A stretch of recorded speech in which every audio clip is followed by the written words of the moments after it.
Yo, what's up, guys? The arena rush of last week, I wasn't able to stream it, but I did record it. I was only able to do about like 22 minutes of the rush itself because I did do the rush while being in the car or wasn't driving. But because of that, I was somewhat distracted as well because there were like I was from like came back from like a family dinner and stuff, and then talking to the people in the car, and they were like, "Why are you on your phone?" It's like that's what I do. It's but then I also was like that they were talking that kind of stuff, so I was kind of like semi distracted and not really paying that well attention to the rush. I kind of did like the whole rush on muscle memory, but it was still interesting to check out the rush. I did use a few different offenses. This one with the truffle I actually quite did like. It's kind of a similar style that they did before with the Jasmine, but the truffle has a double hit of armor break, so therefore it's actually one of the most consistent armor breakers in the game. The only one that would arguably be more consistent is an Asima because that's a triple hit for 100% activation, whereas this is a double hit for 100% activation. It is better than a Neftis actually for purely armor breaking. It does have higher rates than Neftis for landing it if there's glancing kind of stuff going on, or if there's anything like that kind of stuff going on. Plus, it's also a higher rate of landing armor breaks on Camilla because it's less likely to crit. So for that reason, it's definitely an interesting unit. Plus, I would say that the armor breaker fits a little bit better in that slot, especially if you use a Adriana, because a Nephthys is really nice to use next to a Tiana. But if you use a Tiana, you can't really use an Adriana. So for that reason, I kind of like the Chiwu setup with this. So it's just something new, something different. I might try out some more Nephthys teams next week. We had a few things that changed with the balance patch that we also have Alicia being in there. That might be an interesting unit that I might try out next week. So yeah, I pretty much just ruined up this team. I did use another team as well for another speed clear. I didn't use any of the slow-ish clear, so I did not know of the dot teams in this rotation around. And just wanted to see if I just go all of those speed clears, like how it works. You do have a bunch more resistance checks and that kind of stuff, and we're going to see that later in the rush as well, where that can actually backfire if you don't really have like the great RNG to get anything landing sometimes and that kind of stuff. So this team totally is fine, even though if there's like somewhat of bad RNG going around, you still do a lot of damage. The Adriana is definitely a nice failsafe in general, so it's definitely one of those units that if things go wrong, it still can be fixed to go right, pretty much. Leia's just an insanely damage dealer for that as well. So those kind of things do help out. Also for this rush, I only did like about 20 minutes. It was the hard reset week. And during the hard reset week, there's actually you only probably need to rush about like 20 minutes because it takes you about 10 minutes to get from pretty much C2 to G3. And afterwards, the moment that you're way higher ranked than that, you're probably going to drop down. So this was the other team that I was running. I saw this team from Seiishizo, the French streamer, caster, YouTuber, anything like that. This team is definitely pretty interesting because you have the Iselia, which does do a decent amount of damage. You have the Siana, which pushes back, and then also you have a pushback, and because of the Iselia, you have a slow. Because of Adriana, you have a speed buff. So the speed gap between the two teams are pretty big. And then you go for skill 3 on the Siana, which has a 50% chance to silence, which isn't really that much, but it is nice if it lands. However, you do run into the issue, what if you miss any strips? What if you miss any pushbacks? What if you miss anything of those kind of things? It's one of those teams, if everything lands, like exactly that, I had max accuracy for the people that asked. There were a bunch of resistance. It could have been resistance on the slow rather than the strip because the strip rate of Iselia is 4 to 6 hits on a 40% chance, which I did the math on it. I think for 4 hits, it's like with resistance checks, it's something along the lines of like an 87.5% chance or something. Oh, wait, that's without resistance checks. And then with resistance checks, like it's like if you go for 6 hits, it's like a 90 check or something. But in the end, yeah, Giselle's just simply OP. The moment that you miss anything on Giselle, you can probably already leave the match because the invisibility for 2 turns is just so much. It's very hard to come by. In this case, this one didn't do any proc, so you can get away with it. Then the Siana is definitely nice for cleanup and kind of stuff, but is it that great of a unit? Also not really. So I did see this team. I did think like, okay, it was pretty interesting, but the big issue is the moment that you just miss strips, you're just done for. So in this end, That's my first lose of today, and I say that that's my first one. I did lose a few more, so I just went into it again. I'm like, okay, if I just strip that unit, it should be really an easy match. And this was also still 15 minutes ish left, so I was like, I can just give it a try. The Iselia does do a nice amount of damage. You do have to go for a speed increasing effect artifacts, otherwise you won't have enough stuff going on where you can actually just simply kill. So in this position, you do already have the silence, but the unit got rid of the silence too fast. I didn't get the pushbacks. All of the units here that you see are max accuracy. So the Samath is max accuracy, the Iseida is max accuracy, and the Siana is max accuracy. But yeah, if those units just decide to resist, it's just something that's not gonna happen. Yeah, Giselle is still one of those really strong units that definitely you would see in Europe. I'm not sure if it's for the other servers as well. Let me know in the comments what you think about it, or if you guys see it a lot as well. But in Europe server, we do see a lot of Giselles. Like all of the Giselle people just tend to get G3 right now because just simply this team is so insanely strong. Also in this position, I did get the silence, so I could go for the kill. But yeah, I was happy that the Samath actually did land the reset. Samath is also on 100 res in this position.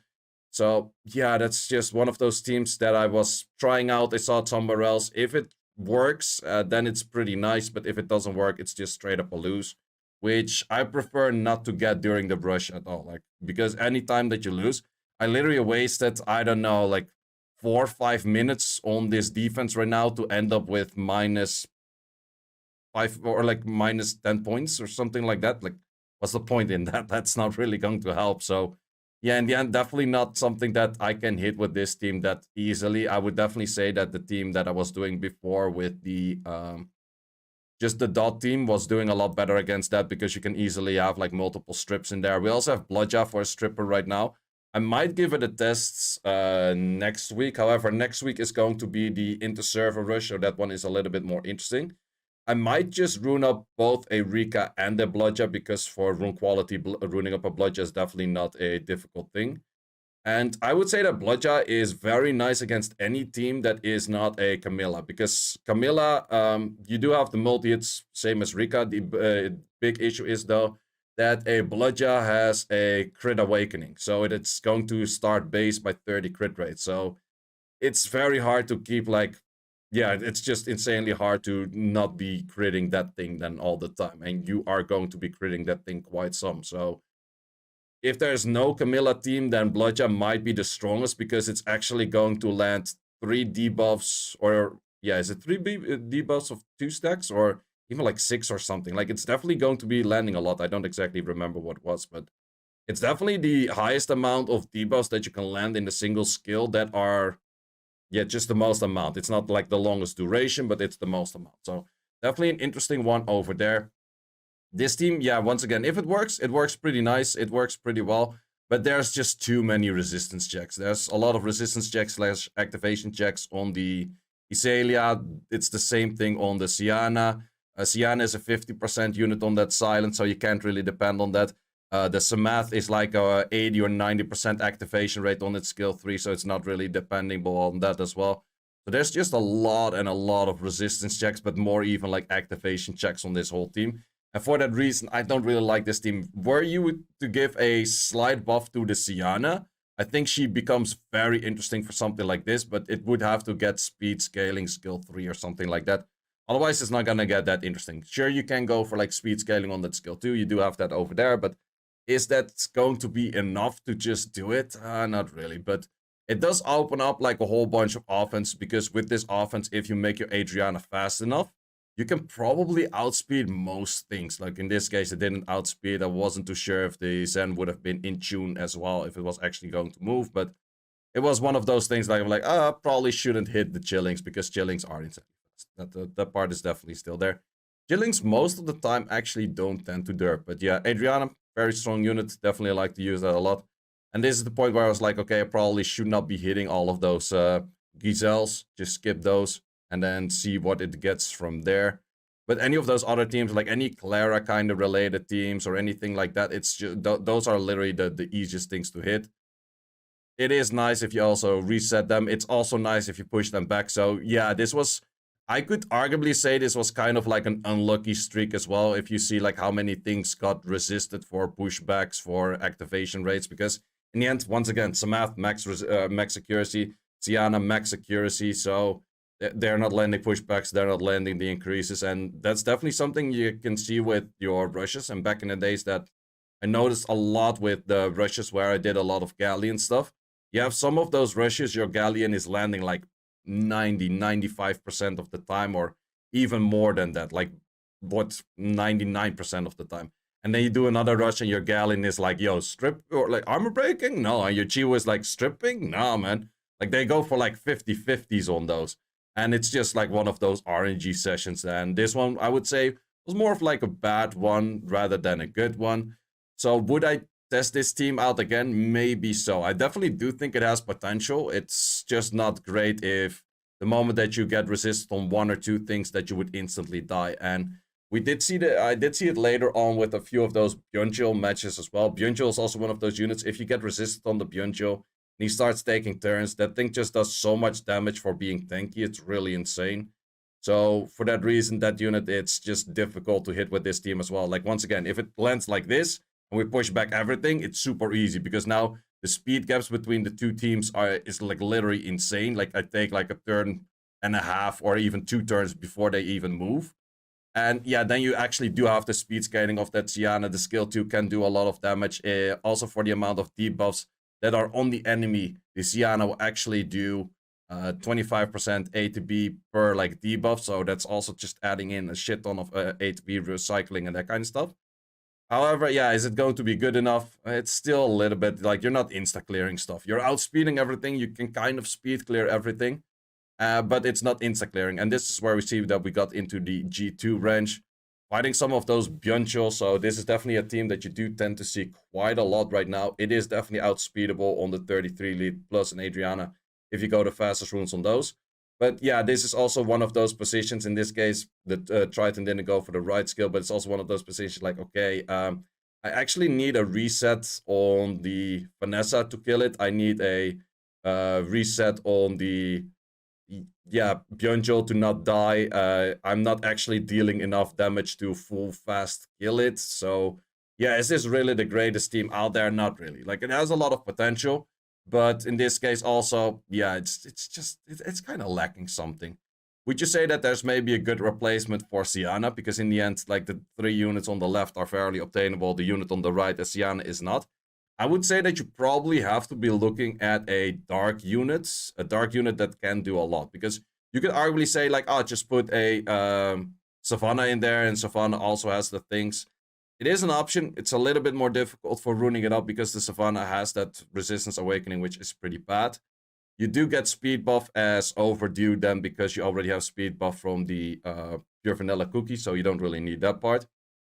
But yeah, something that would armor break definitely does help out in that position.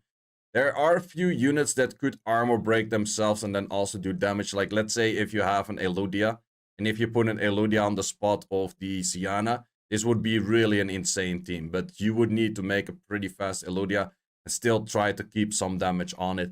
Or you could go a different route where the last unit that you put in this team is going to be like a full CC unit. I was thinking about like things like a Varad and stuff. Issue is Varad base speed is really bad, and therefore it doesn't really work. So it is the nice way of CCing these kind of things. However, it's also not really making the best of use of a speed buff. So for that reason, also not the speed buff, but mainly not the attack buff. So you kind of are looking for a CCing unit on attack buff that can also do something for like whatever. That is preferably light or dark, so it doesn't have to look at the element that you're hitting. At some point, I was like, okay, this Yana that I saw on the video of Seiishizo was actually kind of interesting, so went for that same thing. In this case, we entered the G3. I've been fighting a few of the more of those Byungils. I definitely would say that I like to hit those Byungils a lot more with just the team of the dot team, because the dot team, it's not gonna lose. It's like pretty much guaranteed not going to lose. Whereas this Triton, okay, apparently was super slow, not an issue. But yeah, what is an issue is that I didn't push back the big guy once again. So I did land the Oblivion. He did get an additional turn and another additional turn. So yeah, that could have been like going super bad already in that whole match. And that's just because you don't get the pushback. He procs a few times.